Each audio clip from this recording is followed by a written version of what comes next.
여러분, 중국이 금리를 동결했다. 내 앞가림이 먼저다. 제가 왜 이런 표현을 썼을까요? 요즘 중국만 보면요, 지표가 들쭉날쭉하면서 지표가 나오기 때문에 이게 어느 게 진실인지 참 알기가 쉽지 않습니다. 그렇지만 추세선을 보면 알 수가 있거든요. 저는 그 추세선을 보고 중국 경제가 어떻게 돌아가는지 어느 정도까지는 예단을 해봅니다. 그만큼 말입니다. 중국의 상황 참 심상치 않습니다. 이번에는요, 중국의 사실상 기준금리라고 하는 LPR, 대출 우대금리거든요. 이게 20개 시중은행이요, 최우량 고객에게 대출하는 금리의 평균치를 말합니다. 이거 여러분, 작년 8월에 3.45%까지 내렸다가요, 지금 작년 8월에 3.45%까지 내렸다가요, 올 4월에도 동결했습니다. 3.45%로 동결했습니다. 저는 이것을 보면서요, 지금 중국 경제가 어떻게 돌아갈까 한 번쯤 생각해 봐야 될 때가 됐다, 이렇게 봅니다. 사실 지난달만 하더라도요, 지금 중국의 어떤 상황은 점점 나쁘다, 이렇게 판단을 했거든요. 2024년 1월에 5년 만기 LPR 대출 우대금리 낮췄단 말입니다. 그것도 적게 낮춘 게 아닙니다. 0.25%를 낮췄어요. 굉장히 많이 낮춘 거예요. 굉장히 많이 낮춘 겁니다. 그러다가 이게 지표가 잘못됐는데요, 3.55%가 아니고 3.95%입니다. 3.95% 똑같습니다. 3.95% 똑같습니다. 이번에는 동결을 시켰습니다. 다시 말해서 이게 5년 만기 LPR이거든요. 이거는 일반적으로 주택담보대출의 기준이 됩니다. 주택담보대출의 기준이 되는데 2월에 0.25%를 내려서 3.95%까지 내렸는데 4월에는 동결시켰습니다. 전체적으로 지금 시장에서도 동결할 것으로 예상은 했습니다. 이게 여러분, 이게 중국의 경제가 지금 굉장히 나빠서 돈을 풀고 또 풀고 있거든요. 은행의 지급 준비율도요, 역대 최저로 낮췄잖아요. 여기다가 5년 만기 주택담보대출 금리도 내렸잖아요.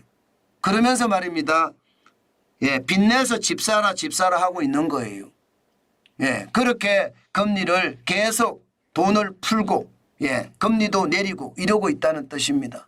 다시 말해서 디플레이션을 잡겠다는 이야기죠. 저성장의 고물가 말입니다. 사람들이 돈을 안 쓰거든요. 그런데 이번에는 왜 동결을 시켰느냐?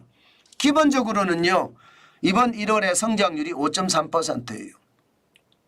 이게 5.3%가 됐다는 건 놀라운 일입니다. 시장에서는요, 중국의 1분기 성장률 4%대 예상을 했거든요. 4% 중반, 좀 좋으면 4% 후반을 예상했지 5.3% 예상은 하지 않았습니다. 그런데도 말입니다, 중국은 5.3%라는 수치가 나왔거든요. 그래서 많이 놀랐어요. 저는 중요한 게 지금 중국의 상황이라고 저는 보거든요. 기본적으로는 현재 디플레이션이 계속되느냐, 다시 말해서 소매 판매라든가 소비자 물가라든가 이런 게 변화가 없느냐, 저는 이게 굉장히 중요한 지표라고 생각을 합니다. 추세적으로 보면 소매 판매가 어떻게 됐는지 또 소비자 물가가 어떻게 됐는지 이것을 보면 확실하게 중국 경제를 알 수 있습니다. 저는 중국 경제를 봐야 대한민국 경제를 볼 수 있다고 생각을 하거든요. 그만큼 중국 경제는요, 대한민국의 수출에 지대한 영향을 미치기 때문에 반드시 중국 경제를 봐야지 대한민국의 어떤 경제를 예측할 수 있다는 뜻입니다. 그런데 이 와중에 보시면 소매 판매가 줄어들고 있습니다. 지금 보시다시피 작년 11월에 소매 판매 증가율이 10.1%였습니다. 그런데 올 3월에는 3.1%로 줄어들었어요. 뭔가 심상치 않죠, 여러분도. 제가 봐도 심상치 않습니다. 뭔가 소매 판매 증가율이 12월엔 7.4%, 올 1월에는 5.5%, 3월에는 3.1%, 4월에는 더 줄어들 가능성 점점 높아지는 거예요. 왜 높아지냐고요? 소비자 물가가 지금 또 떨어지는 모양새거든요. 지난 2월에 0.7%까지 올라가던 소비자 물가 지수가 3월에는 0.1까지 떨어졌거든요. 그러면 4월에는 마이너스로 내려갈까요? 저는 마이너스로 내려간답니다. 왜 마이너스로 내려간다냐? 생산자 물가가 3월에 2월에 마이너스 2.7%였는데 3월에 마이너스 2.8%예요. 그러면 마이너스로 내려갈 가능성 굉장히 많겠죠.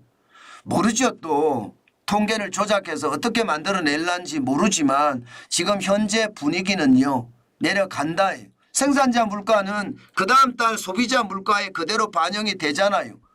그렇기 때문에 중국의 어떤 상황이 점점 나빠진다. 저는 그렇게 생각을 합니다. 결국 말입니다.